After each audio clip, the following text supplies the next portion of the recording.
Hello, y'all. So I just hopped on here real quick because I just wanted to let y'all know what happened last night at my house. So I was sitting with my kids, and me and my son was talking, and my son had came out to me a few days ago and was telling me how he's been reading the Bible, and I went in his room and seen the Bible on his bed, and so I just decided, I was like, you know what, let's just go and start reading the Bible together, because he was asking me about King Solomon. He said, do you know that there's a book with King Solomon? So I was explaining to him that King Solomon actually has 3 books. And we should just start every day reading one chapter out of Proverbs. That's his book. So he goes upstairs, grabs the book, we start reading it, and we get to chapter, I think verse 7. I think it's either verse 7 or 6 is the verse that says the fear of God is the beginning of knowledge. And I think I think out of that whole chapter 1, I think that right there is so powerful all by itself. So we spent a lot of time on that, and I was explaining to my son that, you don't fear nobody, don't fear me, don't fear nobody, fear God, because he's the one that can not only just kill the flesh, but he kills the spirit in your soul and things like that. And so we went over that, and because he was telling me how he has dreams and stuff like that. And so I was explaining to him, you see, Satan is he tries to make you, he tries to put fear in you, but don't fear nothing, don't fear no dream, don't fear nobody, don't fear nothing at all, nothing on this earth. Excuse me, it's my battery dying. So I was telling him, don't fear nothing at all, just fear the Lord, because the Lord is the one that can really ultimately destroy you as a whole, as your mind, body, soul, and spirit. So continuing on, I love Proverbs. And I'm gonna stop for a second. I think that every parent should sit down, especially with their sons, whoever's sons, daughters, it doesn't matter, when they get to that age that they're reading and stuff. I feel like Proverbs is the book to start at. Because also in chapter 1, it was going over how you do not follow sinners. People, they say, sinners will try to entice you, but do not consent. That right there is volumes. We're living in this day and age where, there's a lot of stuff going on, homosexuality, things like that, and just a lot of things just a lot of peer pressure on our children.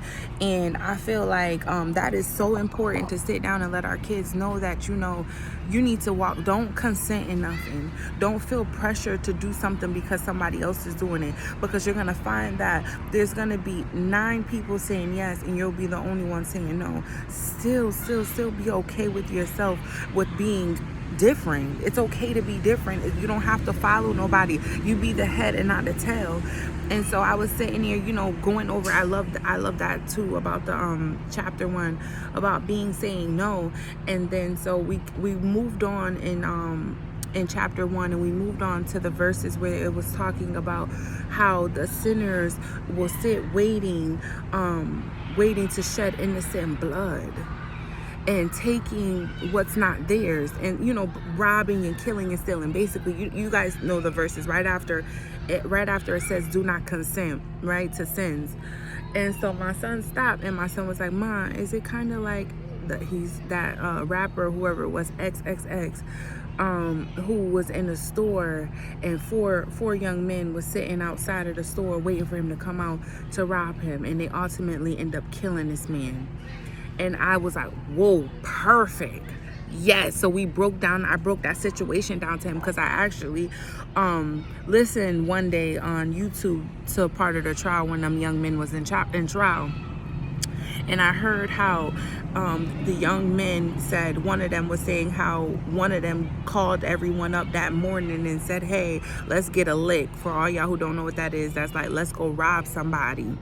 And then they got up, they was driving, seen a Lamborghini, and ultimately went in the store, seen it was, oh, this is that rapper. They sat out there, just like in the Bible, it says, Proverbs chapter 1, sitting, waiting, crawling, waiting secretly, And then they ultimately end up shedding blood, innocent blood, for this man who did absolutely nothing to them. And so that was perfect. And I was so happy, because it is so important that, like, you don't just read the Bible to your children, but being able to apply it to life. Because when you're able to do that with your child, they're able to take it with them every day. They leave home every day. When they're out in the world, they're able to apply. Because I always pray for that for myself. I said, God, please do not allow the words to just come off my tongue. Please do not allow me to just glance with my eyes, but please embed it in my head, embed it in my heart, so I take it with me every time I leave this house. I take it with me so I can carry it out and share it to the world. I take it with me so when I'm out and I have peer pressure or the world's against me or anything like that, like I'm able to go and use your word, because the word is the weapon. So we just going on and on and on and on. And then he comes out and we get to the part where it talks about wisdom, how she's in the city and how she's whispering, trying to get people, trying to pull people in, and everybody's rebuking her. Everybody's turning their back on her.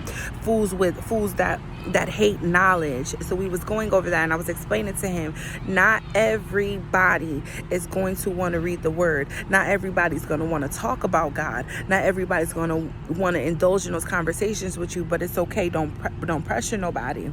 So he goes on and tell me, y'all, that he was at school and he was sitting with his friends, and he started talking to them about God.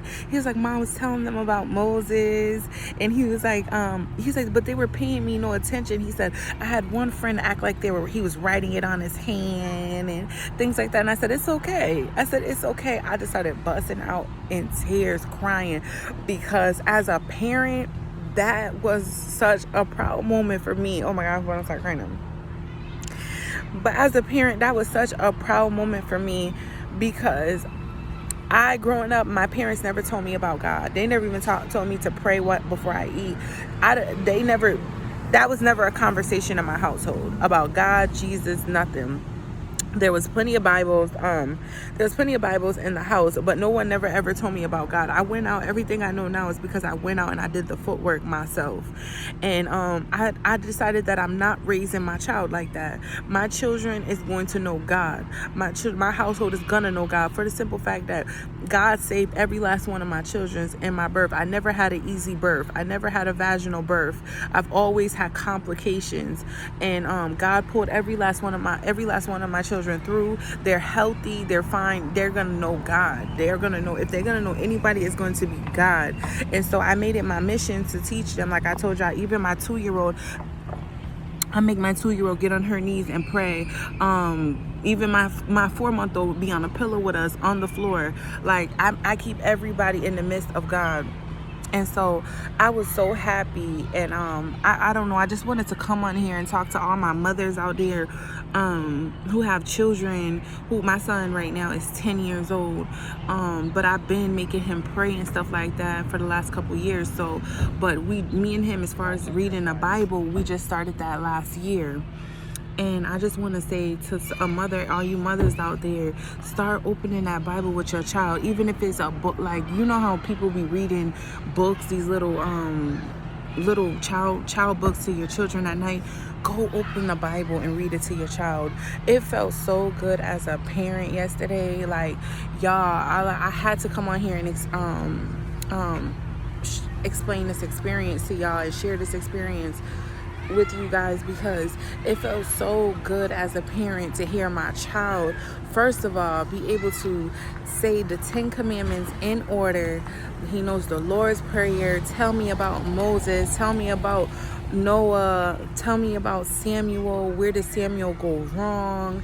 And then too, like, hearing him read the Bible, like, oh man, it felt so freaking good. Like, and I just wanted to come on here and share that with y'all and let y'all know that, yeah, moms, it's time that we start getting our kids indulged in the Bible. Like, we got to start teaching them the Bible, because mine's just watering, because this day and age that we're living in, the Satan is coming after our children. I constantly see things online about people going into children bookstores, and there's books that's telling kids come out. Like, first of all, Like, at this point, it sounds like you're making them do this. Like, it sounds like, I went from hearing, because I have friends that live that lifestyle, and I try not to pass judgment. I do more praying for them, more than casting stones at them. So when I seen this, it was like, wait, I hear people say, I feel like I was born different. Okay, you were born different, you feel like you're different, okay, but then to have it in the books and come on out and like, wait, no, now it's more of like, it sounds like an agenda. And it's just like, I think as mothers, we need to go and grab our children, hold on your children. This is the time, this is the season that we need to hold on our children and bring our children closer to God. We have to keep them. I was explaining to my son the difference between the dark and the light, and I was explaining to him how I used to walk with Satan, how I was in the dark. There's nothing out there but destruction, and I was telling him to stay close to the light and just be close to the light. And I think as parents, we need to do that. It's so essential. And it's not even just homosexuality. People shooting up schools, they shooting up malls, they shooting up everything. It's not even safe anymore. So many people, the greed of money, and that was also in chapter 1 talked in Proverbs chapter 1, talking about the greed of gain. Like, so many people, they are so in love with the world and worldly things and possessions.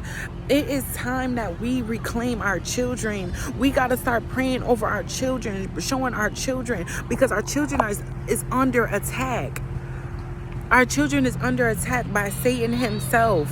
All this is nothing but attack on the children. If they can get the children, right, which is our generation, which is the next generation, if they can get them, he can ultimately change the world. We are all gonna die off. They are next up, and this is what he's trying to do. He's trying to corrupt them. It's at its all-time high of corruption, and I truly believe that it starts at home. We as parents, we gotta start getting on our knees, not by ourselves, with our children. Stop making them think that, okay, Sunday is about Sunday's church. No, every day is church. Every day is the Sabbath. Every single day is the Sabbath. Every day we should be worshiping God. Every day we should be talking about him. Why isn't God in our households anymore? Why isn't he at the topic of discussion anymore? It's time to cut the TVs off, the iPads, the tablets. See, my son got in trouble because my son was watching porn. I caught my son watching porn. When I tell you, I wailed on him so bad. Yes, I did. And I'm coming on here. I don't care. Yes, I did. And I took the phone. I took the TVs. I took the computers. It's been over a month now, and he's not getting it back. There's no earning it back. That is a sign that and anybody who knows Jezebel, that woman, that bad demonic spirit woman who comes, that sex woman trying to come with my son. He was supposed to be on using the internet to help him with his work, because I make him do extracurriculum at home, not just when he's at school. And it's like different workshop books for reading, math, science, and whatever. And I told him, if you do not know a word, Google it. And the word was nude. And he Googled it, and ever since then, my son was watching porn, and my husband called him when I was at work. I came home, and it was on. It was on and popping. And ever since then, he has no TV. He has no access to the outside world. So now I make him, when he watches TV, is when I'm watching the Bible, when I'm watching spiritual stuff, when I'm indulging in the word, Bible. I make him watch those movies about Moses. That's how he knew about Moses. That's how he knew about Noah and the Ark. There's so many movies that are interesting. My 10-year-old loved the one on Prime about Noah and the Ark. It's actually, I think, a series also too. $3.99. I don't mind paying for that. I don't mind if it can save my child's life in the end. And I'm just on here trying to send this message to all you moms out there, that you have to, you gotta say, if you do not want your child to head down the pit of fire, you need to go and start grabbing on your child and bring your child closer to the light, because our children is being pulled to the darkness. They are being pulled to the darkness. That dag on YouTube with all them people with Lamborghinis and things like that. My son was sitting over here like, My son was sitting over here like telling me the things that when he did have access to that stuff on YouTube. It's like, first of all, stop believing everything that you see on the internet, because it's not true. That's another thing too. They're trying to coerce our children. Y'all, I gotta make this, I gotta go, but I just want you guys to know that moms, I'm here. We gotta come back as one, and get our children back, especially my black women. Like, yo, our children growing up like little soldiers, killing each other off. Like, this has to stop. Like, we gotta get our children back, man. Listen, I claim it over my child life. My child shall not be a felon. My child shall not go to prison. My child shall not be a thief. My child shall not wear his pants past over down his butt. My child shall not have no Glock. Okay? My child shall not want to grow up to want to be a rapper. What is this, y'all? We gotta get our children. Anybody? Am I the only person who is seeing this? Am I the only person who is seeing this? Where's my mom's at that is seeing this destruction, that is trying to pull our children down? I love y'all. I'll be back with another one, and y'all already know God is good.